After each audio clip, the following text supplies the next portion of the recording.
Daryl finds an abandoned home in the woods, taking note that a can of sardines had recently been consumed. He also finds a makeshift bed inside a closet, only big enough for someone short, like Sophia. He calls her name as he walks outside, but he stops in front of a pair of white flowers in the grass.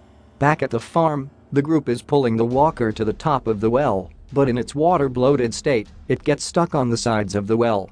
As they pull harder, the walker splits in half, with the bottom part of its body and most of its entrails falling back into the well.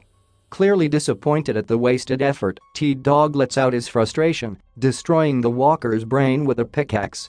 The group decides to seal the well